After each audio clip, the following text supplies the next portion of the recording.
Bonjour et bienvenue à la balado au sujet des sciences humaines et sociales. Je m'appelle Alexandre Beaupré, je suis professeur en administration de l'enseignement supérieur à l'Université de Montréal et je suis accompagné de mon ami de toujours, le très sympathique et le très productif Sébastien Belland, lui aussi professeur à l'Université de Montréal, mais lui est en mesure et évaluation, donc dans une vraie science.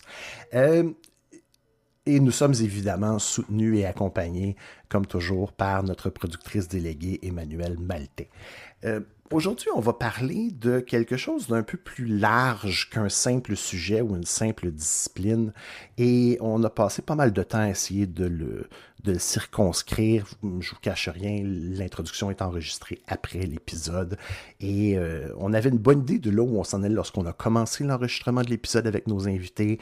Et à la sortie, on s'est regardé sur Zoom. Sébastien et moi, on a fait d'accord. Par quel côté on le prend pour faire une introduction. Même chose pour le titre. Je crois que ce qui résume bien la rencontre qu'on fait aujourd'hui au sujet, ça part d'un livre d'Eric Wolfe qui s'appelle « Europe and the People Without History ». Et on va à la rencontre de deux collègues de l'Université Laval, un en économie politique, maintenant en sociologie, l'autre en anthropologie, qui ont traduit le texte parce qu'ils s'en servaient, parce qu'ils considéraient que c'était un texte important à utiliser en français dans leurs activités quotidiennes universitaires. Mais la discussion que vous allez entendre est plus large que simplement deux profs qui ont traduit un bouquin. Ce sont deux collègues, deux intellectuels, deux érudits qui nous parlent de leur vision de l'érudition, de leur vision de ce qu'on appelle en bon français le scholarship et du rôle de l'érudit dans l'enseignement, dans l'université, ultimement dans la société. Comment on assume cette responsabilité-là d'utiliser, de reprendre la connaissance de quelqu'un d'autre et de la rendre disponible dans un autre langage, mais à des gens qui sont techniquement dans la même discipline. Comment est-ce qu'on assume la responsabilité de créer volontairement la rencontre de deux ou plusieurs traditions intellectuelles au service de l'avancement de la connaissance ou au service de la formation ou au service de la découverte intellectuelle. Et comment est-ce qu'on prend cette responsabilité-là de créer ces rencontres-là, et même les rencontres et surtout celles qui déconstruisent les idées reçues. On parle beaucoup dans les universités présentement de la liberté d'expression, du droit d'offenser, du droit de poser les questions auxquelles personne veut répondre ou les questions qui viennent chercher les gens. Ben, c'est pas mal ce que nos invités ont fait avec le livre d'Eric Wolfe. Et lorsqu'on parle de déconstruire des idées reçues, est-ce qu'il y a une idée plus reçue que l'histoire? L'histoire globale, mais du point de vue de vous et de moi probablement, mais j'espère de gens à l'extérieur de l'Occident, l'histoire à la sauce occidentale, l'histoire à la sauce globale. Est-ce qu'il existe une histoire locale qui s'inscrit? Est-ce qu'on peut regarder cette histoire qu'on nous a toujours présentée comme une série inévitable d'événements à l'échelle mondiale? Est-ce qu'on peut la regarder par la lunette locale des gens qui la vivent et qui l'ont vécue? Pour cela, on reçoit aujourd'hui Martin Hébert et André Drainville. Le premier est professeur au département d'anthropologie de l'Université Laval, membre du groupe de recherche sur les imaginaires politiques en Amérique latine, le très habilement nommé GRIPAL. Il mène ses recherches en Mésoamérique, particulièrement sur les mouvements autonomistes autochtones, et ses travaux sur l'utopisme l'ont mené à s'intéresser aux narrations du futur dans une diversité de contextes, relevant tant des mobilisations politiques que d'expériences littéraires. Son ouvrage le plus récent est un volume co-dirigé intitulé « Savoir, utopie et production des communs », qui est paru en 2023 aux éditions des Archives contemporaines. Son comparse, André Drainville est professeur au département de sociologie de l'Université Laval. Il est l'auteur de Contesting Globalization, Space and Place in the World Economy en 2004 et de A History of World Order and Resistance, The Making and Unmaking of Global Subjects en 2012. Je pense que juste sur ces titres-là, on aurait pu faire un épisode. Comme beaucoup d'érudits, il a publié aussi des romans, deux en fait. Le premier, Les Carnets jaunes de Valérien Francoeur, qui a crevé quelques enflés en 2002, et Anxious Moments Before the Next Big Event en 2007. Il travaille présentement à l'écriture d'une histoire de la liberté en situation universitaire intitulée More Than Academic, Universities and the Freedom to Think About the Order and the World. Et aussi, il travaille sur un troisième roman, parce qu'on a tous le temps de faire ça, dont le titre provisoire est Ici et là. J'aimerais que vous remarquiez à quel point les sous-titres sont importants dans la production universitaire. André et Martin, merci beaucoup d'être avec nous aujourd'hui. On va maintenant à l'enregistrement de l'entrevue. Bonne écoute tout le monde. Question générale, pourquoi s'intéresser à Eric Wolfe? On s'intéresse à l'œuvre d'Eric Wolfe parce que, justement, il a produit ses travaux majeurs à une période quand même assez charnière et importante, c'est-à-dire un tournant où l'anthropologie en particulier s'intéressait à l'histoire globale, une position par rapport à laquelle elle a reculé dans les années qui ont suivi. Donc, Wolfe, pour nous, représentait quand même un chemin qui n'a pas été suivi autant qu'il aurait pu par la suite.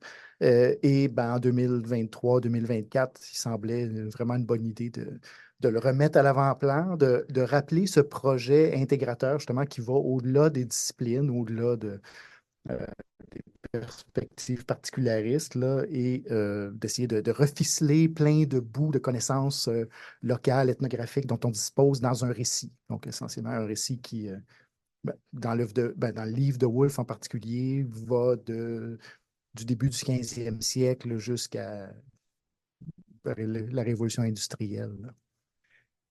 Ouais, moi, je suis pas anthropologue, je fais de l'économie politique. Moi, pourquoi Wolf? Moi, Wolf, je le situe dans un moment, il a pensé l'histoire globale, l'histoire du capitalisme, l'histoire de l'impérialisme, l'histoire du colonialisme, à un moment où la manière néolibérale d'organiser la production du savoir s'installait à peine dans les universités. En 82, quand Wolf a été publié, le néolibéralisme, c'était les barbares à la porte de l'université. Maintenant, ils sont dedans, ils nous gèrent, ils veulent notre bien, ils veulent notre pédagogie. Puis il y a des questions que Wolf a pu poser en 82 qui ont été comme résolues d'une certaine manière, pas juste chez les anthropologues, mais dans la manière de voir l'économie politique internationale, les possibilités de la comprendre.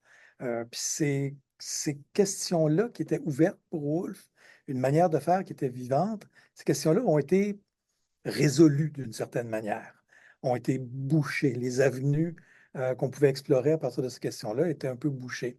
Et c'est parce qu'elles demeurent pertinentes, ces questions-là, qu'on a hérité un peu d'une période pré-néolibérale, disons. C'est ça qui nous apparaît pertinent. La manière dont elles ont été résolues, dont une fermeture, qui ont été fermées, ces questions-là, cette manière-là nous semble laisser sur la table plein de choses, là, plein de possibilités. Oui, ce que j'allais dire aussi, c'est que il y a une trajectoire intéressante là-dedans. Bon, on parle du moment où l'ouvrage L'Europe et l'histoire des sans-histoire a été écrit, disons, en 1972, sa publication en 82, donc ça a pris une décennie à le produire. Mais ça vaut peut-être la peine de voir comment Woolf est entré dans ces questions d'histoire globale. C'est-à-dire que dans les années 40, il, il a vraiment été recruté dans des entreprises de production de savoir qui voulaient penser, euh, on va dire, l'hégémonie américaine, là, surtout dans la Caraïbe, Porto Rico, comment intégrer cette crypto-colonie dans la sphère d'influence américaine, comment intégrer la production de café portoricaine dans l'économie capitaliste, etc. Donc, vraiment des questions très, très proches là, des questions de développement, etc.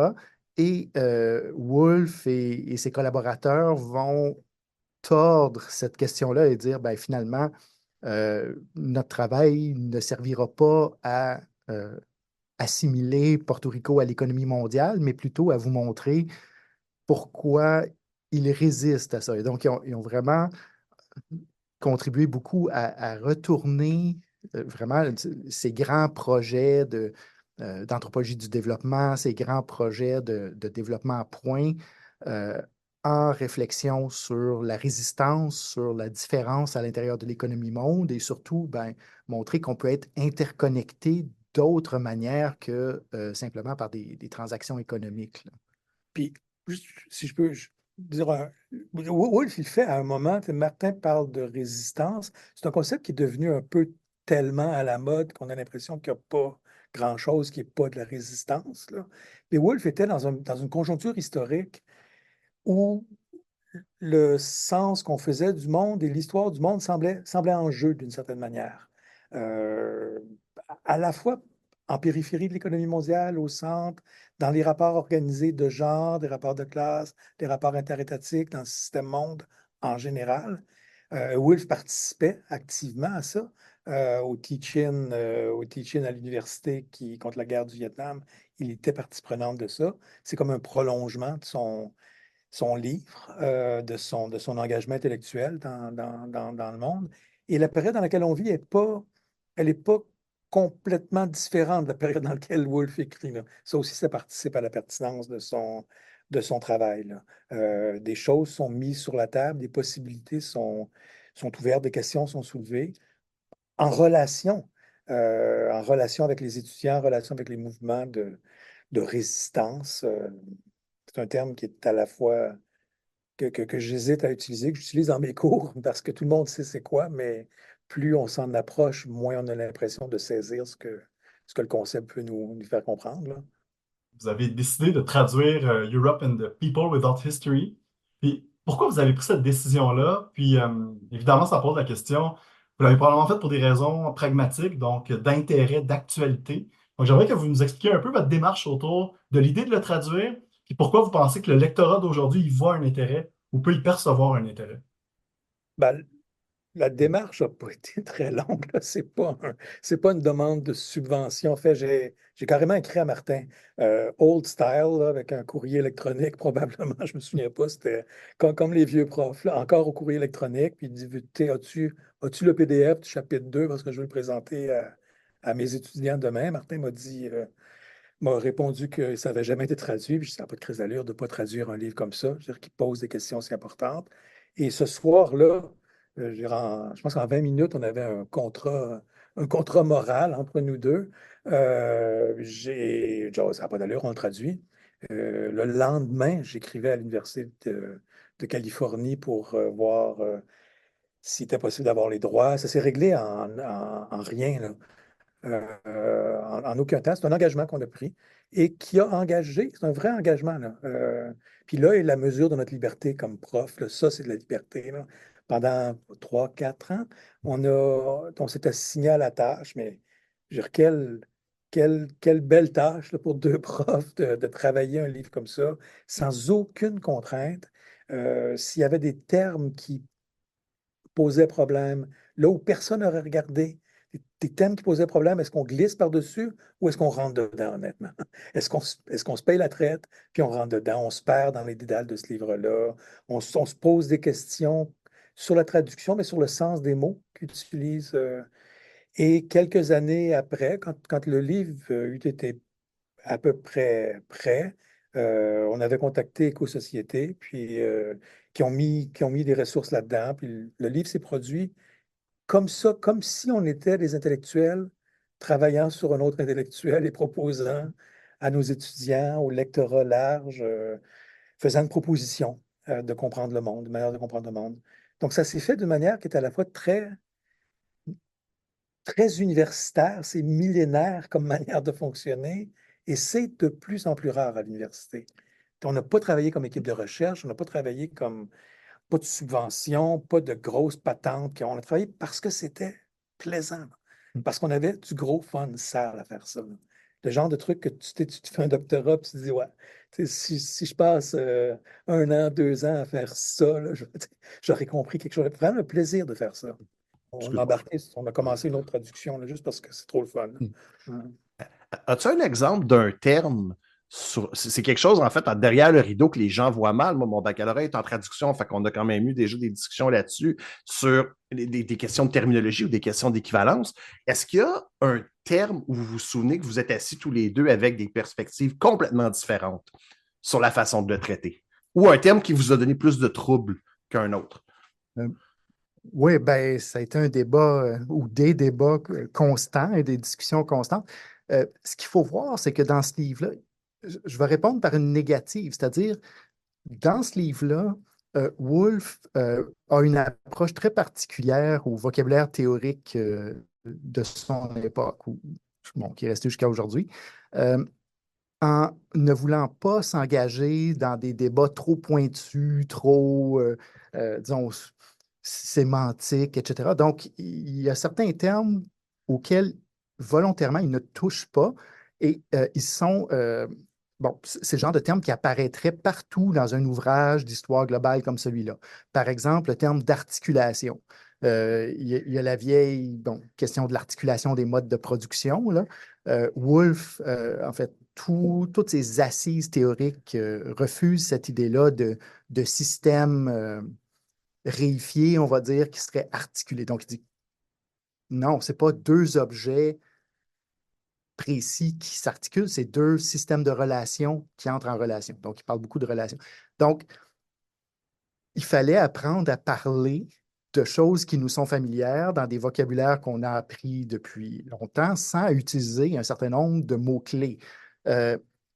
Colonialisme est très, très rare dans le livre, parce que pour lui, le colonialisme, c'est un terme qui est beaucoup trop général pour englober la grande diversité de relations qui sont décrites, termes de culture. Donc, il y avait comme un champ comme ça où on devait naviguer, nous trouver un langage commun en français, en ayant aussi ce dialogue-là avec Wolf, en tentant de ne pas le trahir. Et souvent, je dirais, et c'est peut-être euh, quelque chose qui a facilité la collaboration, ou en tout cas qui l'a rendu vraiment intéressante, c'est-à-dire qu'on avait un arbitre entre nous, et l'arbitre, c'est Wolf. Et Wolf, n'étant plus de ce monde, ben, notre arbitre devenait une sorte de figure ancestrale là, qu'on pouvait invoquer un peu comme on voulait, là.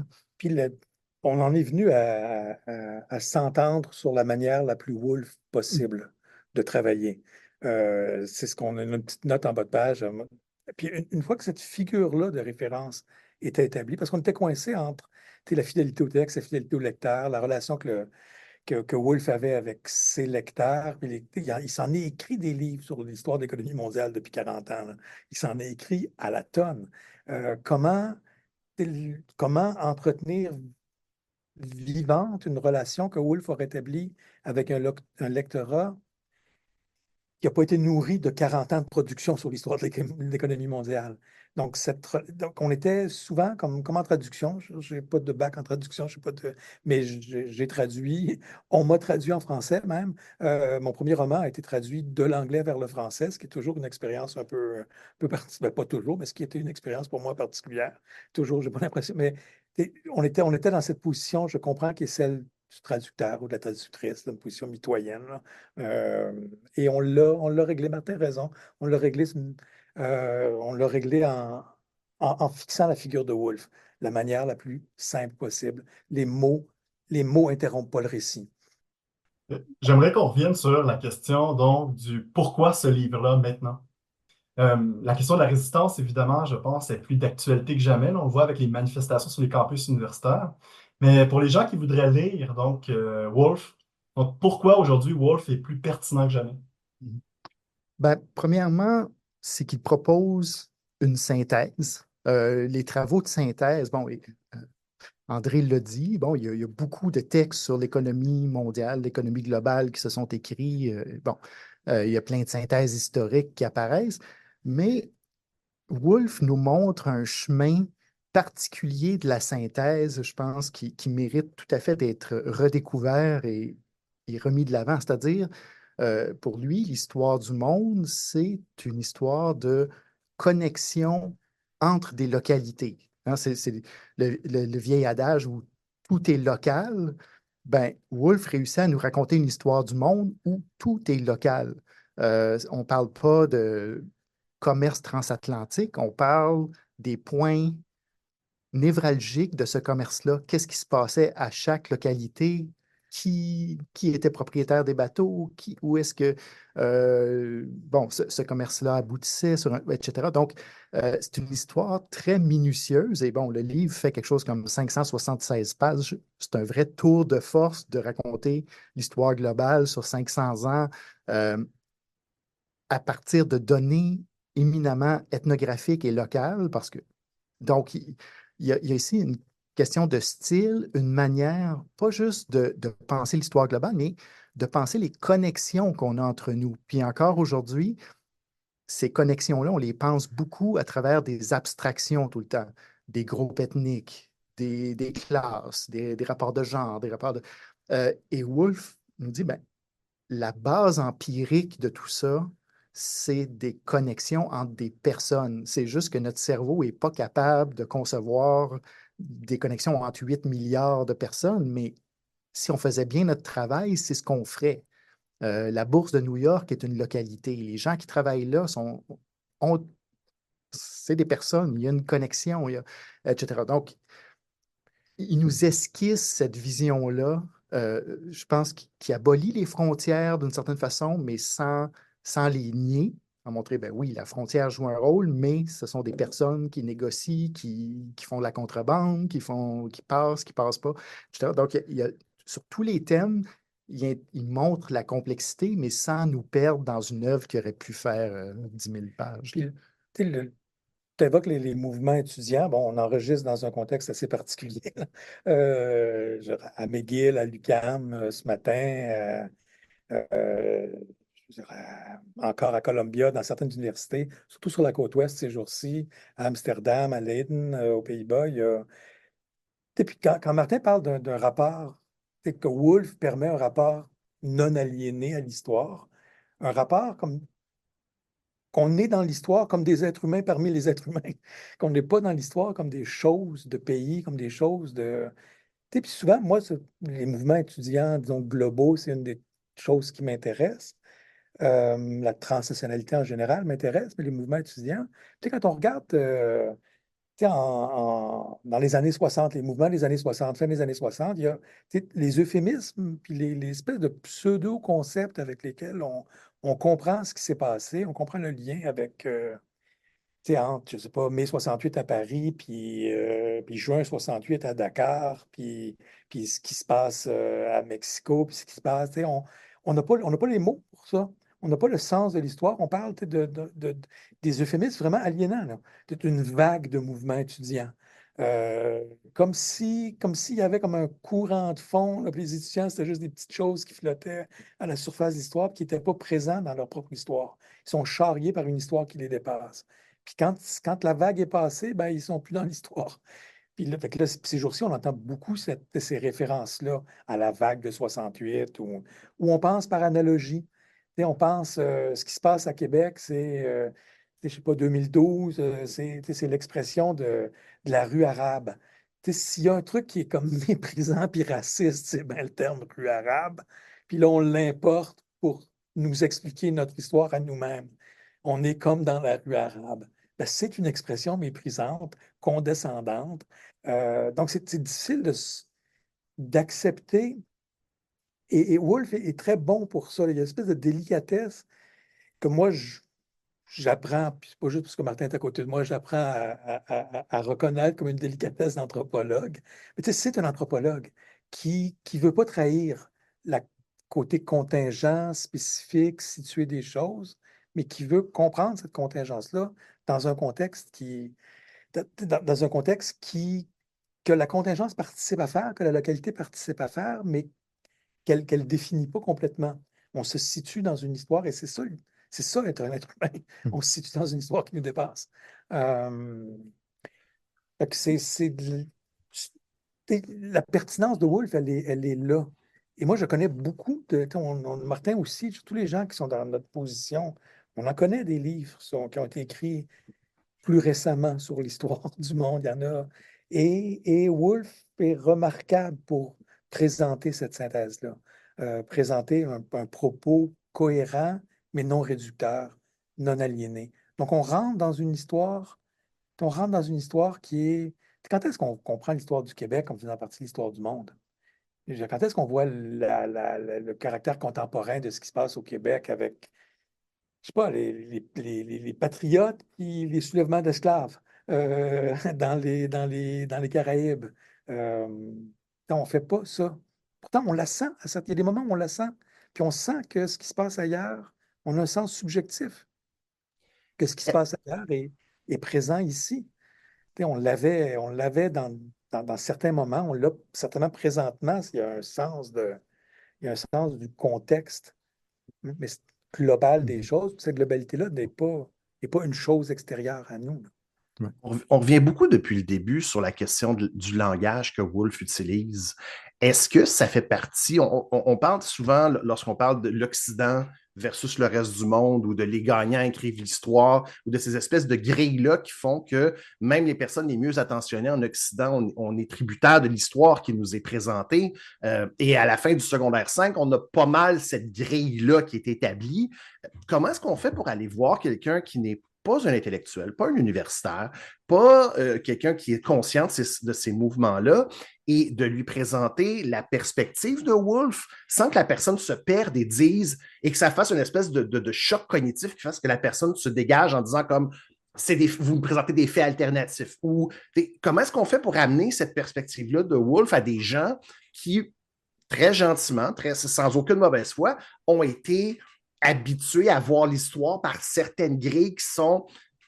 J'aime bien la question du localisé parce que j'ai suivi des cours d'histoire au cégep et à l'université en plus, où on essayait de nous présenter l'histoire des Caraïbes. Super intéressante, mais difficile à comprendre. Et toutes les analogies sont, ça ressemble à la révolte des Patriotes, ça ressemble à la révolte américaine, ça ressemble au mouvement d'indépendance. Et on fait référence à des phénomènes occidentaux où, en bout de piste, est-ce que Woolf, par sa désaliénation du langage, permettrait de résoudre un peu ce problème-là?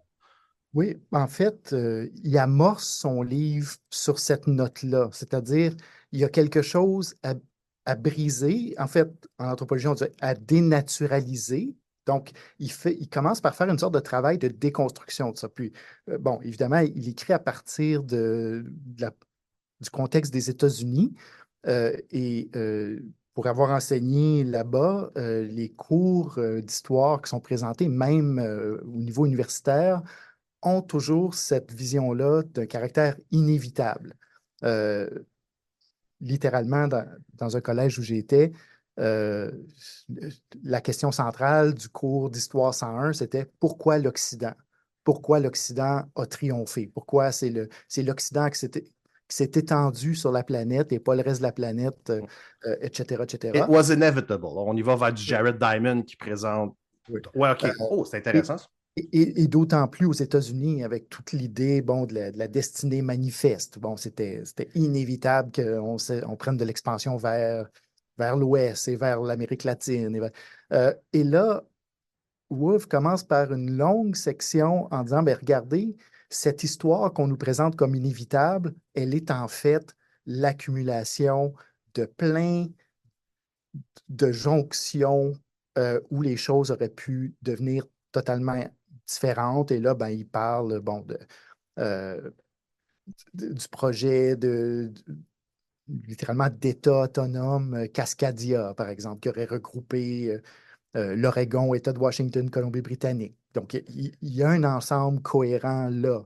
Euh, la Floride aurait pu rester hispanophone ou en tout cas devenir un pays indépendant d'Amérique latine, bon, etc., etc. Donc, il fait un travail très délibéré pour briser cette téléologie historique-là. Et c'est évidemment, et en gros, l'argument central des premiers chapitres, c'est de dire, ben, l'Europe était pas le centre du monde en 1400. L'Europe était une région très, très marginale par rapport à des centres, par exemple, dans l'est du bassin de la Méditerranée, etc. Donc, il dit, et c'est une série d'accidents historiques, une série de conjonctions qui font que, ben, sans aucune supériorité intrinsèque, c'est l'Europe qui a eu à se déployer ou à s'étrangler, là. Donc, Puis la réponse, comment on recentre la perspective, comment comment on dénature l'histoire. C'est un terme que j'ai appris là, live en direct. On apprend quelque chose dans votre podcast. C'est bon, ça. Comment on le fait? Je veux dire, on le fait de la manière la plus Woolf possible. Woolf, son livre, c'est des notes de cours. Il y a un souci relationnel. Tu sais, Martin parle d'une dizaine d'années d'écriture. Tu sais, c'est 10 ans d'enseignement. 10 ans tu sais, comme on est entre profs, tu sais, on parle pas, on essaie de ne pas parler par-dessus la tête des gens. Il y a une relation, hein, pédagogique. C'est 10 ans de ça. Puis il y a une délicatesse. L'intérêt de Woolf, c'est l'espèce de modestie, délicatesse de son propos, le souci relationnel, le souci pédagogique, je dirais, mais c'est devenu tellement dénaturé la pédagogie que j'hésite à utiliser ce terme-là, mais tu sais, il nous met en scène un voyageur qui fait le monde. Tu sais, il rentre comme ça, il rentre comme ça. La pire manière de le faire, c'est de faire une leçon politique. Voici la nécessité de faire ça. Voici les 12 concepts à partir desquels vous allez faire ça. L'anticolonialisme, c'est ça. Ces concepts-là doivent être vivants dans un récit et ils doivent avoir un sens propre.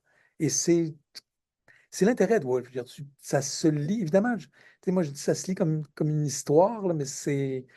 Bon, c'est peut-être que les histoires mais tu sais, ça se lit comme une histoire racontée aux enfants. Moi, je l'ai fait lire à un gars qui a l'âge du cégep, là, les copies que j'ai eues de mon éditeur, je les ai distribuées aux amis de mon gars, là, qui ont lu ça, puis qui ont, tu sais, qui, par allégeance pour moi, par amitié pour mon fils, ils ont bûché un peu plus, tu sais, qu'ils auraient bûché dans un cours de cégep normal, disons. Mais c'est lisible au cégep. Ça se lit au cégep. Euh, Quand c'est expliqué. Tu sais, ces gars-là, moi, c'est tous des gars. Ces gars-là, moi, je les ai un peu accompagnés dans leur lecture. Puis ça se fait, là. Et parlant de cette nature relationnelle-là, si vous cherchez une raison, ne serait-ce que de feuilleter ce livre-là, allez voir son essai bibliographique à la fin du livre.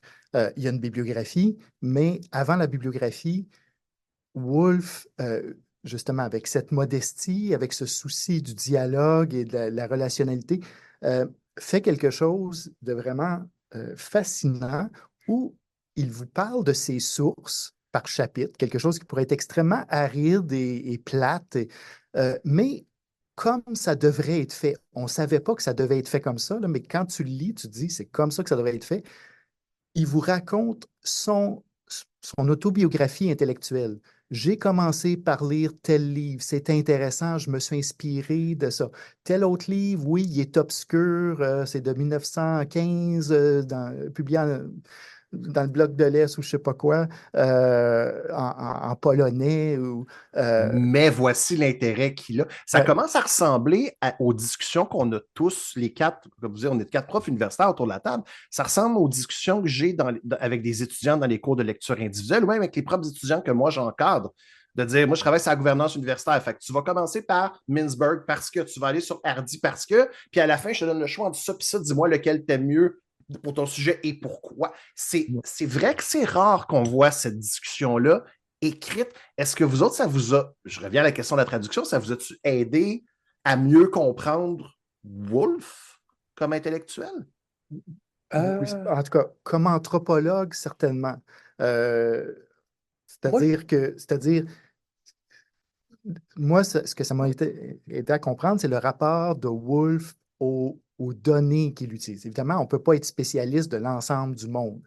Puis, quand on traduisait, on en parlait, puis on constate une différence disons, dans les données qui sont mobilisées. C'est-à-dire que Woolf est un spécialiste de la Mésoamérique. Quand il parle de Mésoamérique, du Mexique, l'Amérique centrale, ça coule de source. On sent que c'est toute une vie, des recherches qui canalisent là-dedans. Mais par exemple, quand il parle de l'Inde, il y a la modestie de dire, ben, je ne suis pas un spécialiste de l'Inde et voici les 3 livres sur lesquels je m'appuie. Et là, le ton du texte change. On le sent plus collé sur ses sources, on le sent, mais on sent qu'il fait confiance au livre qu'il a en main. Il dit, bon, je sais que c'est un bon livre, mais je ne fais pas semblant que ça me vient de moi. Il a pas lissé ça pour que ça paraisse comme ses passages sur l'Amérique latine. Il l'a laissé comme ça en disant, regardez, je vais être franc avec vous, là, ici, on traverse, il faut absolument parler de l'Inde dans l'histoire globale, mais là, je m'appuie sur les gens autour de moi. Je m'appuie sur d'autres. Et là revient cette modestie, ce caractère très dialogique, etc., qui lui donne un charisme dans le texte qui est vraiment, bon, premièrement, qu'il fallait conserver dans la traduction, mais qui est vraiment particulier. Puis il y a quelque chose tu sais, je déballe ma bibliothèque de Benjamin, là. Tu sais, il y a quelque chose de très engageant là-dedans, qui informe un peu le travail sur Woolf, mais moi, m'a donné, comme tu vois, je sais pas, en Italie la première fois, puis tu regardes, puis tu dis, ah, c'est intéressant, tu apprends des trucs, puis tu dis, là, il y a comme un sens à ce que je vais lire de l'histoire de l'Italie par après. Tu retournes, puis il y a comme un héritage. Donc, moi, c'est utile pour, ça va faire une clé de compréhension, disons, pour Wolf. Mais j'en avais pas vraiment besoin de ça. Puis c'était une des inquiétudes, sincèrement, qu'on avait, Martin et moi, c'est qu'un éditeur contemporain allait élaguer ces 80 pages-là qui sont longues et Éco-Société n'a pas fait ça du tout. Jamais il y en a été question. On se disait, ça va sembler trop académique pour un public. Et c'est un peu, c'est pour peut-être un public plus intéressé, mais là et non seulement ce qui sous-tend la proposition de Woolf, ce qui lui donne un sens, mais aussi une manière de travailler, une manière de lire, la proximité avec les sources qui sont plus loin. Ça, c'était très évident. Puis Martin, comme Woolf est près de la région de Martin, dans la région de Martin pouvait voir quand Woolf s'en éloignait mieux que moi, qui suis spécialiste de rien en particulier, là. Mais en même temps, bon, la bibliographie est volumineuse, évidemment, comme dans un travail de synthèse, mais justement, il y a cette honnêteté-là qui traverse le texte. Par exemple, quand il vient à parler du commerce des fourrures en Amérique du Nord, vous allez dans l'essai bibliographique et Woolf dit, ben, écoutez, euh, le livre de Bruce Trigger, Les enfants d'Atlantic, c'est le meilleur livre qui existe, c'est déjà une synthèse monumentale et je m'y colle. Regarde, je n'essaie pas de vous mettre de la poudre aux yeux, je n'essaie pas d'avoir l'air plus érudit qu'il faut. Trigger a dit, me donne tous les matériaux dont j'ai besoin, donc je bâtis là-dessus. Puis, tu sais, d'avoir cette confiance-là, en fait, ça prend une érudition quand même assez considérable pour avoir cette espèce de confiance en soi, puis dire, ben non, là-dedans, là, Ben, un bon il y prof, a le bloc. un bon prof ne fait pas semblant d'incarner le savoir. Il dit, j'ai lu ça, je vous propose ça, puis c'est moi qui vous le propose. Je le lis dans un contexte, je vous dis le contexte dans lequel je vous propose ça, mais c'est pas moi qui suis le point d'origine de votre connaissance. Moi, je participe à la construction du contexte. Et ce qui est bien, c'est que ça laisse la porte ouverte à d'éventuelles discussions. Si quelqu'un d'autre, au hasard, a lu quelque chose d'aussi bonne qualité qui aurait échappé au scholar, le fait de dire je me base sur Traeger, quelqu'un dit avez-vous lu Curtis? Who the fuck is Curtis? De quoi? C'est intéressant comme approche. Excusez-moi, j'allais me relancer sur quelque chose. Continue, excusez-moi. Wolf, cette discussion-là, elle a lieu en anglais. Depuis le Wolf est quelqu'un il traduit en anglais, traduit en espagnol, informe les discussions depuis sa publication. D'autres livres de Wolf ont été traduits. En français, ça n'a pas informé. Je veux dire, c'était la pertinence. On n'a pas réédité le travail de Wolf, on l'a traduit en français. On avait l'impression qu'il y avait une pertinence dans les discussions qui ont cours, dans les débats savants, dans les ondes grises du savoir, là, en français. Ouais. Puis en même temps, ben, évidemment qu'il prête le flanc à ça. Il fait une histoire globale. Comment c'est possible d'avoir tout lu? Donc là, puis effectivement, bon, les gens ont identifié des points aveugles. Les spécialistes de certaines régions ont dit, ben, OK, on pourrait entrer un peu plus dans le détail, mais en même temps, justement, il y a la force d'un récit. Je veux dire, le récit qu'il raconte tient la route. Vous pouvez continuer à remplir les interstices et rajouter du détail, mais précisément, Woolf a fait ce choix-là en disant, ben, d'autres voudront peut-être ajouter, mais l'idée reste de brosser un portrait à grands traits. Puis c'est daté, c'est quelque chose qui est assez facile à négliger ce jour-ci, mais l'espèce d'audace que ça prend de dire je m'approprie, puis le terme approprié, les hésitations qu'on peut avoir à faire ce genre de sens-là, sens global, sans le réifier, sans l'enfermer, sans le voici, c'est l'équilibre que Wolff atteint, là. Voici le propos global, mais pour le saisir, je ne le réduis pas à un système, à une histoire de l'expansion de l'Europe, à l'histoire du protestantisme européen. C'est là que la game s'est jouée. Non, la game se joue tout le temps. Puis il récuse aussi, enfin, il invite à récuser aussi l'idée qu'on est nouvellement dans le monde. C'est une idée un peu triomphaliste et de la résistance contemporaine. Moi, j'ai beaucoup ça dans mes cours. L'idée que on est arrivé au monde à, je sais pas, à Seattle, aux protestations contre l'Organisation mondiale du commerce, ou que là, we are in the world, ou we are the world. Puis, non, on a toujours été dans le monde. On est des êtres humains dans un monde qui s'est organisé de manière différente.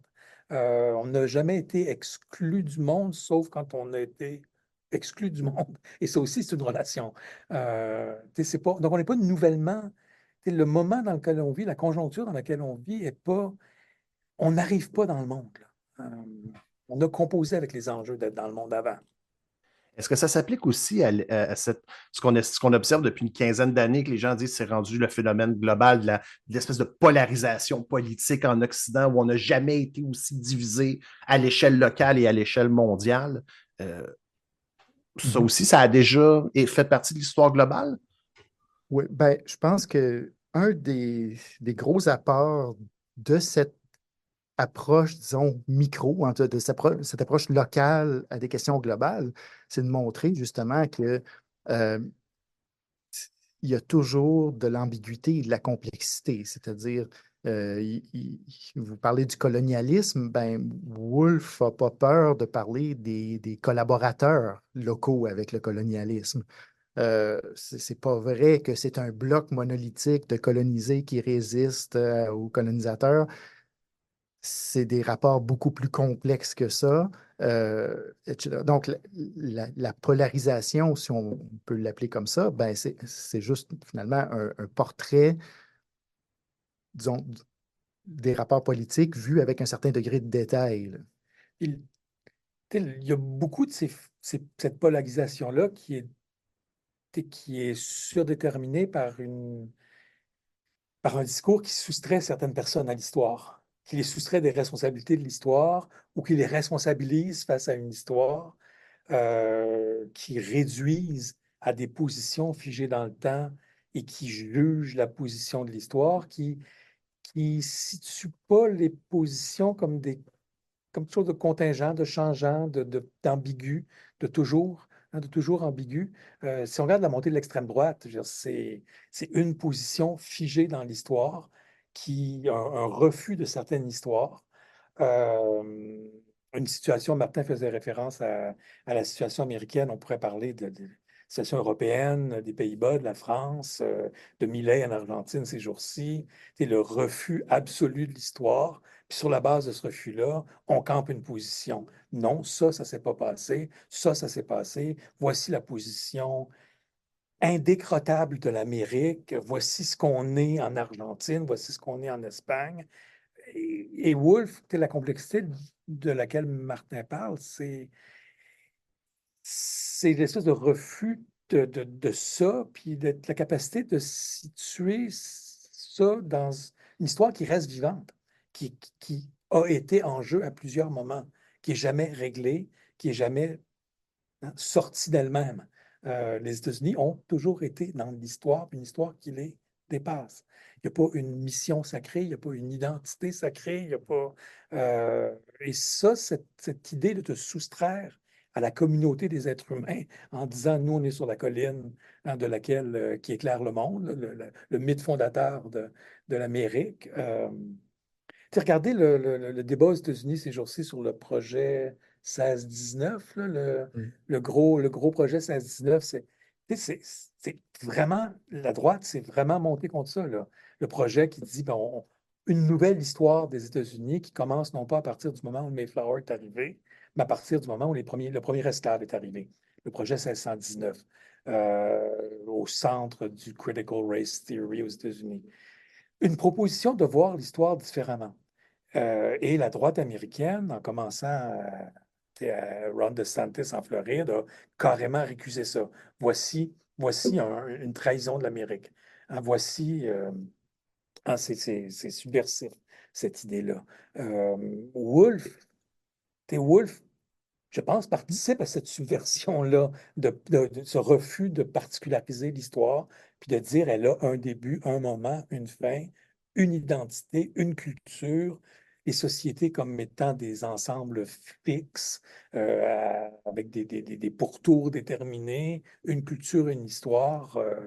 Euh, Comment disaient les fascistes français, là, une patrie, famille, travail, là. Wolf n'est pas là-dedans pantoute, là. Plutôt le contraire, là.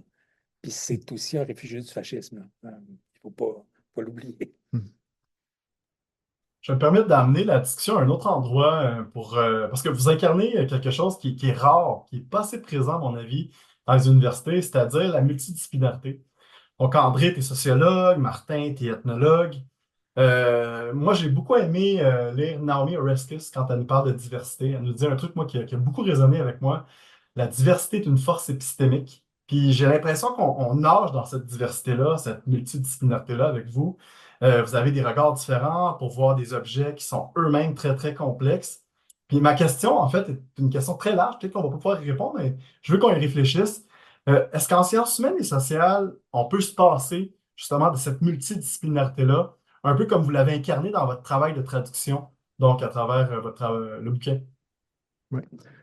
Ben, je vais faire référence encore au livre, étant donné qu'on garde le lien ici. L'argument qui est présenté par Wolff, ben, évidemment, parce que lui aussi a une vision très, disons, il va parler d'ethnographie, il va parler de commerce transnational, il va parler des systèmes politiques, etc. Donc, il est vraiment il essaie de dresser le portrait d'une réalité aux multiples facettes. Et il dit, ben, en fait, essayons pas de parler en termes de multidisciplinarité, revenons à un état antérieur, avant les distinctions, avant le découpage du savoir en, en disciplines. Donc lui, il dit, ben, en fait, revenons à l'économie politique dans son sens historique du terme, c'est-à-dire cette idée, en fait, de se donner un objet commun et de l'aborder avec les outils qu'on a. Donc, ouais, Oui, André.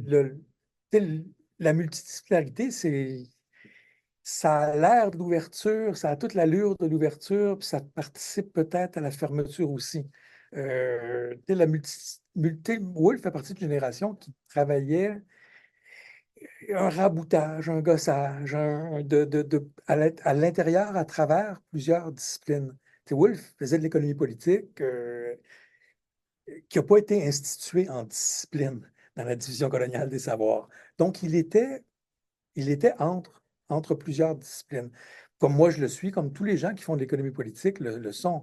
Moi, je suis pas sociologue. J'ai été formé en économie politique dans un département de sciences politiques. J'ai enseigné 15 ans la science politique. J'ai changé d'un département de sciences politiques à un département de sociologie dans la même université, ayant jamais enseigné un cours et même pris un cours de sociologie de ma vie. Là, je suis en sociologie, mais on pourrait être ailleurs.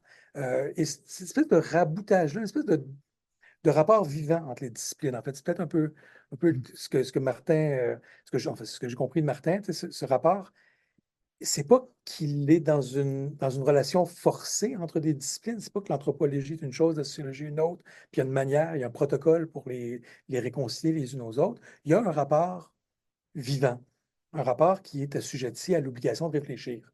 Fernand Braudel écrivait dans les mêmes années, un historien français, Braudel, un des fondateurs de l'École des annales françaises, Braudel travaillait à l'intersection entre la géographie et l'histoire. Il ne travaillait pas en multidisciplinarité, Parce que ça, c'est devenu une espèce, comme la résistance. Tu sais, je comprends ta question, mais tu sais, je me méfie de la multidisciplinarité organisée par l'université néolibérale. Ça semble une patente pour qui participe à l'espèce de sens non historique, à l'acculturation qui est propre à la troisième révolution scientifique. Il n'y a pas d'histoire autre que celle des problèmes qu'on a réglés. Fait que pour les régler, on fait de la multidisciplinarité. Tu sais, donc, oui, comme rapport vivant entre les disciplines ou rapport qui reconnaît les disciplines comme étant des constructions à un certain moment donné, la sociologie, ça n'a pas vraiment d'histoire. Tu sais, ça n'a pas d'histoire avant Durkheim, là. Tu sais, la sociologie, c'est une patente de l'État. Puis une fois que c'est institué en patente, une fois que Durkheim a sa chaire de recherche, puis qu'une fois que tu as des départements de sociologie, puis que ça explose dans les années, milieu du 20e siècle, là, tu dis, ah, il y avait un monsieur Ibn Battuta au 14e siècle. On va dire que ce monsieur-là, c'était le premier sociologue. On s'entend que ça. Tu sais, Battuta n'était pas sociologue, il était philologue, il avait une place dans la structuration du pouvoir. Donc, multidisciplinarité, oui, mais avec une grosse autobas de page, un Ben, gros bémol. Là. ouais, puis si je peux juste renchérir, effectivement, on voit, évidemment, on comprend l'appel à aborder des sujets, des questions sous de multiples angles. Mais effectivement, ça peut donner, bon, une image que j'ai souvent, c'est quand tu sais pas ce que tu fais, tu essaies de mélanger de la peinture à l'huile, ça sort toujours brun. Tu sais. Si tu t'acharnes trop, la couleur va toujours être brune. La pire incarnation de la multidisciplinarité, c'est des programmes de 3 ans où tu sors avec une Brun. brun, c'est-à-dire patenté dans 3 disciplines, mais tu as pris juste des cours de première année dans tout. Ça fait 3 ans que tu es à l'université dans des cours d'introduction. Donc, évidemment, ici, l'appel est d'un autre ordre, c'est-à-dire, c'est pas de faire un petit peu de tout, c'est de faire bien ce qu'on fait. Et quand on frappe la limite de ce que nos méthodes et nos théories nous donnent, de ne pas avoir peur de tendre la main et de voir, ben, est-ce que quelqu'un a un savoir complémentaire qui aide à éclairer un objet? J'ai fait ma thèse de doctorat sur des producteurs de café. Bon, évidemment, on peut ethnographier la production caféière dans une petite communauté autochtone des montagnes du Mexique. Mais à un moment donné, ces gens-là vendent leur café à quelqu'un. Il y a des accapareurs et à un prix qui est fixé à la bourse de New York. Et là, il faut comprendre que fixé en bourse. Euh, il faut comprendre que ces prix-là répondent à une autre dynamique, à d'autres mm, faits sociaux qui sont peut-être mieux compris par un économiste ou mieux compris, bon, etc. Donc, il faut savoir quand passer à la POC, Puis, peut-être. puis une équipe, le travail multidisciplinaire est souvent collectif. Une équipe multidisciplinaire se penche sur cette question-là. Et une équipe multidisciplinaire qui est assemblée peut juste être assemblée à partir des disciplines qu'elle pourrait servir à remettre en question. Donc, elle reproduit l'existant. Tu sais, Martin et moi, on a travaillé, Martin, anthropologue, et moi, sociologue, hein, de métier, disons. On était dans l'espèce de flottement interdisciplinaire. Mais jamais le mot, je pense que jamais on a conceptualisé ça comme ça, serait aliénant, là. Jean-Martin réfléchissait, je réfléchissais, il y a des mots qui sont venus, des manières de faire, ça, est-ce qu'on rentre dedans, on rentre pas dedans? Est-ce que ce mot-là, je me souviens le mot polity, P-O-L-I-T-Y, j'en avais parlé à Martin, tu sais, moi qui ai une formation en sciences politiques, ça semble aller de soi de le traduire comme régime politique. Et puis avec ça, à chaque fois dès que Wolff utilise polity, tu peux utiliser régime politique. Martin disait non, il y a comme un. Mm. Je pense que ça, il l'utilise pour des raisons spécifiques. Il faut peut-être le traduire différemment selon les contextes dans lesquels il apparaît Ouais. dans le livre de Wolff. Mhm. Donc, lui utilise un seul mot, nous, on va en utiliser plusieurs parce que ce mot-là, il l'utilise de manière stratégique, lui permettant d'éviter certains enjeux, de ne pas réfier, de pas faire un truc Sciences Po, là, genre sciences politiques comparées. Euh, et pour travailler comme Wolf le ferait, il faut déconstruire un peu politique. Il faut l'utiliser de manière plus spécifique. Mhm. Alexandre posait la question, c'est ça, de mots qui ont été Ouais, qui c'en n'ont est pas pas un. résolus dans le même sens, c'est ça. Euh, disons, la traduction anthropologique serait davantage une formation politique. Donc, c'est plus là où s'étendent un certain nombre d'institutions politiques. Puis, effectivement, Woolf, ayant une approche, disons, au travail conceptuel assez proche du langage ordinaire, s'embarrassait pas de faire la nuance tout le temps. Et effectivement, là, on tranchait des fois dans un sens, des fois dans l'autre, des fois avec complètement un autre mot. Puis il y a un des mots qui a posé problème, c'est le chapeau à pelle. Tu sais, parce que Woolf n'était pas un anglophone. Je veux dire, c'est un germanophone qui écrit en anglais, traduit par des francophones en français. Donc, il y a des moments où on avait l'impression que tu sais, il utilisait des mots, le shovel hat, le chapeau à pelle, qui est une forme de chapeau qu'on a traduit chapeau clérical. Puis on se dit, mais qu'est-ce que c'est que ça, cette histoire-là? On le trouvait nulle part sur le feutre dans la fabrication des chapeaux, la quantité de feutre, tout ça, les modes chapelières. Donc, il a fallu écrire à des amis germanophones, puis dire, c'est un mot. On ne trouvait pas ce mot-là en anglais. On ne trouvait aucun chapeau qui correspondait au chapeau dont Wolfe parlait. Donc, tu écris à des copains germanophones, c'est un mot qui a mal traduit ou que lui a traduit à l'oreille? Non. Puis, cherchant, on a trouvé dans James Joyce, dans Ulysse, ce terme-là, shovel hat. Puis c'est une espèce d'amalgame que fait James Joyce, très, très inventif dans le langage, évidemment. James Joyce fait cet amalgame-là pour caricaturiser un personnage. Donc, tu peux t'imaginer, j'oublie la date de James Joyce, d'Ulysse, mais c'est genre Première Guerre mondiale.